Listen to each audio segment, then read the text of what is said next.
Stephen wrote in several weeks ago, and we answered. He had 6 points to a question. We answered the first one, and we are going to try to get to some of the other 6.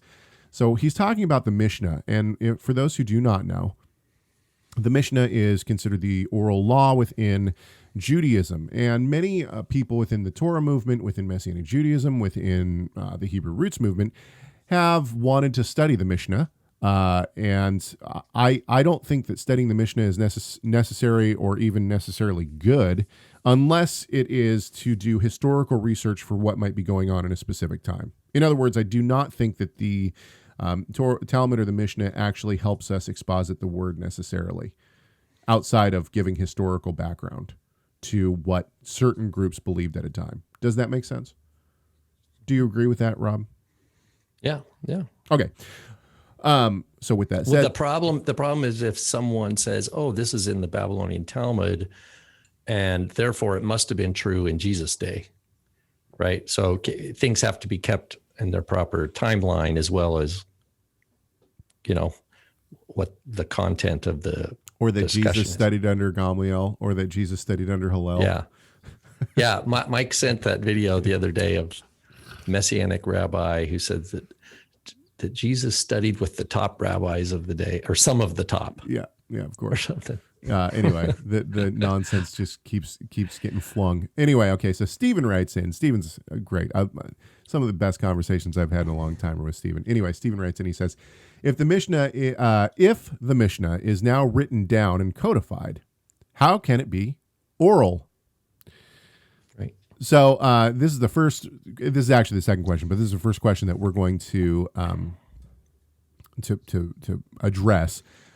So the idea of oral Torah is something that obviously is transmitted orally and not written down, and so there's actually there's an entire history to this. Rob, would you like to tell that?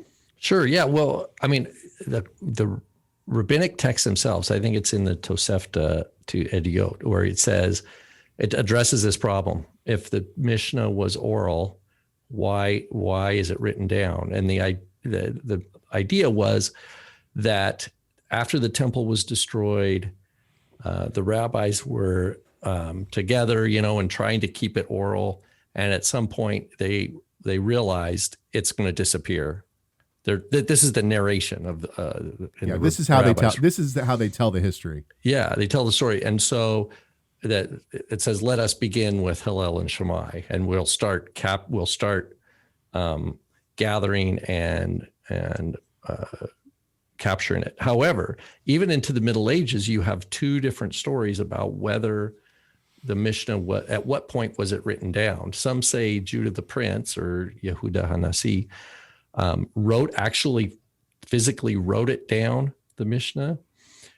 Some say no, he edited it orally and then taught it by repeating it over and over again. And so even within the rabbinic world, by the year like 900 or 1000, you have 2 different, 2 divergent reports on that. Okay. But clearly by the Middle Ages, it's written. Thank you so much for watching this video. Tell us your thoughts on this subject by leaving a comment in the comment section. Make sure you like, share, subscribe, and enable those notifications. And we'll see you in the next video.